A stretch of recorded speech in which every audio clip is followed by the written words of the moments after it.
How can we, the Tony Elumelu Foundation and the World Trade Organization under your leadership, partner to empower and support young entrepreneurs in the green space in Africa? First of all, I want to say to you that I'm one of those who believe thoroughly that we have no choice. The future is green. The future of trade, the future of growth is two things. It's green and it's digital and it must be inclusive. Correct. That's my mantra. So if you believe that, then those two spaces for us in trade, green trade, digital trade. Digital trade, for instance, is the fastest growing segment of trade. So we start thinking, what is it we can do at the WTO? And how can we work with young entrepreneurs? But I want to share with you a little bit of a frustration or a question I have, which is one question I want to pose to you. When I look at the press and I meet young people, or they come to the WTO for some program or the other, there's so many talented African young people who are actually already doing things in the green space. True. There are some of them who are working on EV, motorcycles and bikes, even cars. You know, there are others who are making solar-powered appliances. There are others who are trying to bring electric power to rural areas. There's so many exciting things happening. But I don't know the universe of this. It would be so interesting if we had some kind of database knowledge instead of these one-off stories, you know, that I keep hearing, oh, there's this brilliant person here and there's this young lady there who is doing something. And I wanted to ask you, Tony, do you have some kind of database of at least your group and those who are green? Because I think we need one. And the reason I'm saying this is because to go green and to empower young people in this space, we need partnerships. Sure. If we don't have the power of a collective, it will be difficult to form those partnerships. So I'm very, very interested. I don't want to duplicate what someone else has done, so I'm saying it openly. If anyone knows of where there is a database of all our young people, young entrepreneurs in green, please put up your hand. Because if there isn't, I'd like to see how we can develop one. How do we empower young people? I think it's mostly through partnerships. And so, beyond the WTO, we are not the only ones you can partner with, but I'll say a little bit about the WTO. At the WTO, we are not a financing agency. We are a rules-making agency, so we don't have pots of money, but we have some. And we're interested in young people. We just had an event on youth and trade. We had one on gender and trade. And what do we like to do? We like to build knowledge platforms that young entrepreneurs can tap into and women entrepreneurs can tap into. We have some ability to do some capacity building to help young entrepreneurs. And above all, we have it's not a magic bullet, but I like to think of it sometimes. We have the International Trade Center. The International Trade Center is an offshoot of the WTO and the UNCTAD. And I wished I could have come with Pamela Cook-Hamilton, who is the CEO of that, because they do supply-side interventions, meaning they actually try to help with finance, with knowledge, with capacity building, with all the things that frustrate. And they are working in the green space. So the ways we can work with you is by working with you through the ITC. So, and also directly with the WTO itself, but as I said, through building knowledge together, helping to build your capacity. We are also trying to work with bigger enterprises and who have supply chains. Sure. Because you have young entrepreneurs who could be part of these supply chains, already are. And what we are trying to say to them is, there is opportunity in Africa. You know, so don't neglect the continent. If you're trying to diversify away from China or any of the other places, the risk on the continent is more perception than actuality.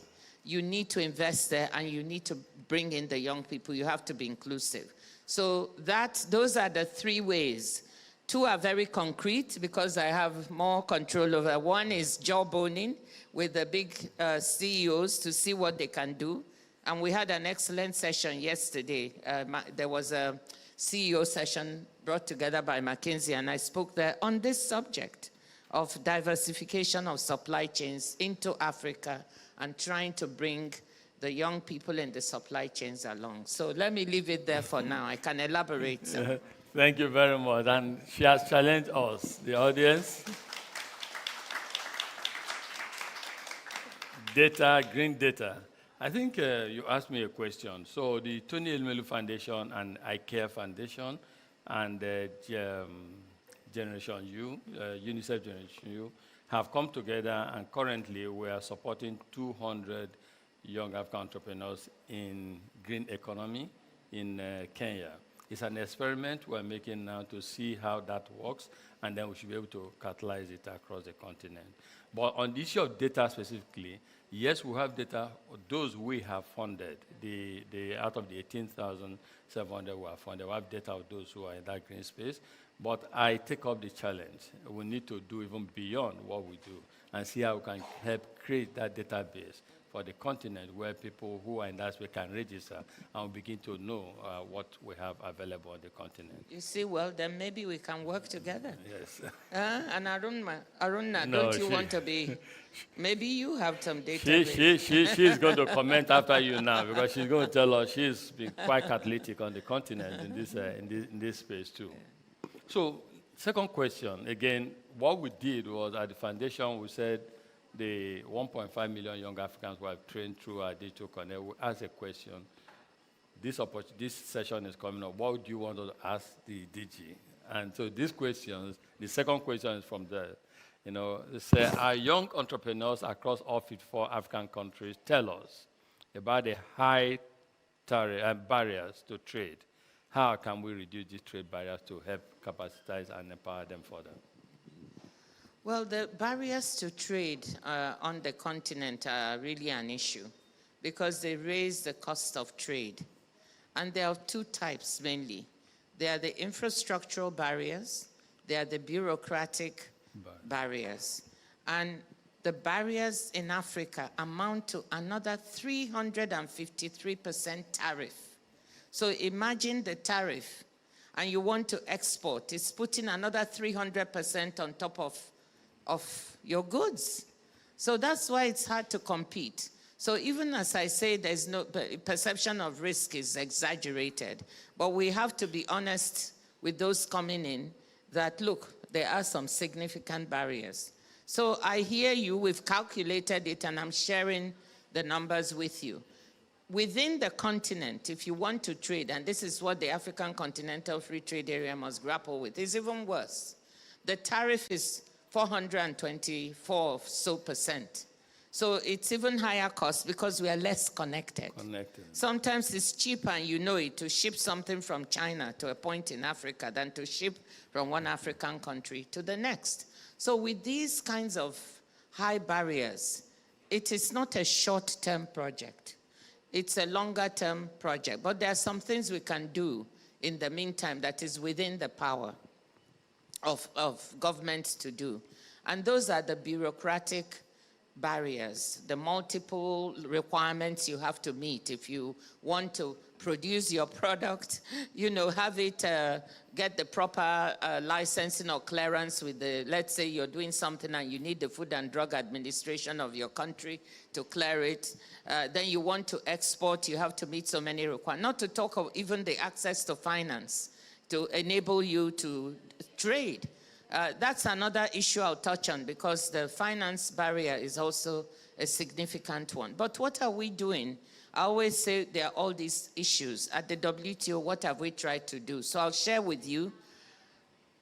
We have a trade facilitation agreement that is meant to clear away all these barriers to trade so that people can trade more easily and export. The implementation across the world is 77%. This agreement was adopted in 2013. But among our countries, it's more in the 40% range. So what I'm trying, those who have implemented it have found that it has helped them lower these costs of trade, at least on the bureaucratic side. So we're really trying to urge our countries, they've all signed on to it, please implement the WTO's trade facilitation agreement that you signed. So this is one thing that we're working on. It's no good just having an agreement if you don't implement. Right now, we are negotiating an investment facilitation agreement. Again, looking from another perspective, what are the barriers to investment if you want to come into the continent? Which ones can we sweep away, including some chapters in the negotiations on dealing with corruption and so on. So we don't shy away. Right. We have 119 countries. It's a plurilateral agreement and mounting. And so we hope that this will be completed at the end of February 2024 when we have our next ministerial conference. And I'll try to work hard to get it ratified quickly so it can become effective. These are some of the things we're trying to do in a broader thing to help out. I want to touch on finance. We have a big trade finance gap in the world for small and medium enterprises. This is not something that developed countries really struggle with. Their businesses don't encounter this problem very much. They have much better access to finance at reasonable rates. But our businesses, when they want to trade, because of what happened in the 2008-2009 financial crisis, many rules and reforms have come in, Basel II, III, and that has led to a lot of corresponding banking being shut down. Access to trade finance is lower, and so on. We have on the continent an $80 billion a year trade finance gap. That's a lot. It is. It's not insurmountable, but it's a lot. We found that only 25% of businesses in West Africa have adequate access to trade finance. And if we were able to give them proper access, trade would double. So these are some of them. I always like to give numbers because that's the way my mind goes. So these are the barriers that we in front of you. Of course, you know the barriers. The issue is, what do we do about them? I can work on a macro level with governments, and we have the instruments that I told you about. So we are going to continue working and persuading them, to sweep away these things so that you can breathe and you can have access to what you need to be able to export. By the way, for women, we found that women entrepreneurs who export earn 3 times more than those who sell on the domestic market. Wow. 3 times more. This is data. So we are very excited about encouraging women entrepreneurs to be in the export, and men too. So that's what I can say. I think we have a knowledge platform to share with you some of the things we are trying to do, but it's on a more policy-based level rather than at the micro level. And that's the way, if we work one by one, we won't be able to clear away the big policy issues. So I'm interested in trying to sweep them to the side. Thank you, thank you, thank you. We have thousands of our young ones who are watching, because a lot of them over the TF Connect platform, we have about 1 million people there. A lot of them are watching, and others outside of the TF world are watching.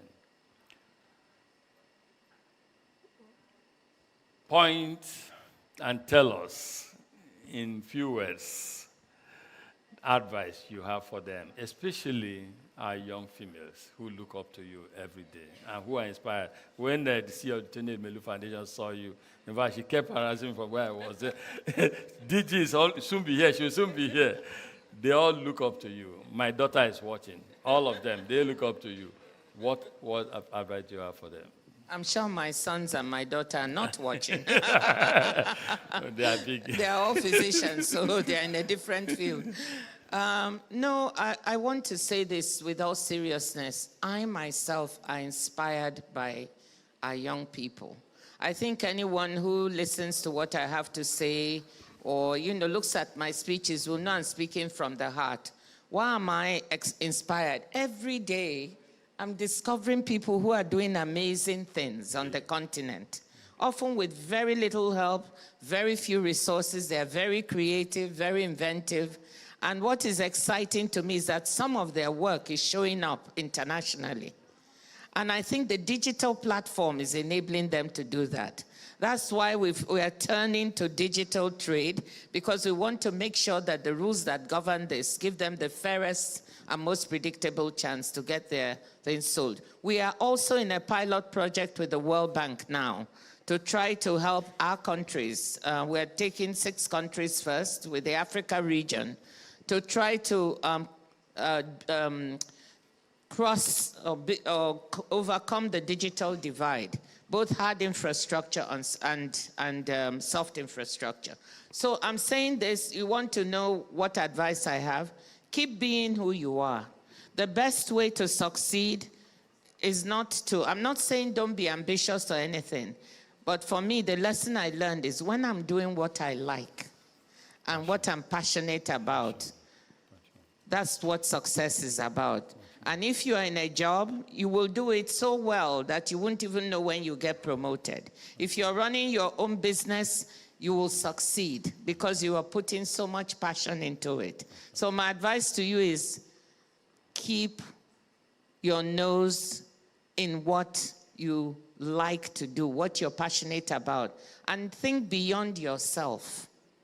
Whatever you're doing, whether you're in the private sector or public, if you think of what you're doing as serving others, even in your small business, it helps to make it worthwhile to get up every day and get to work.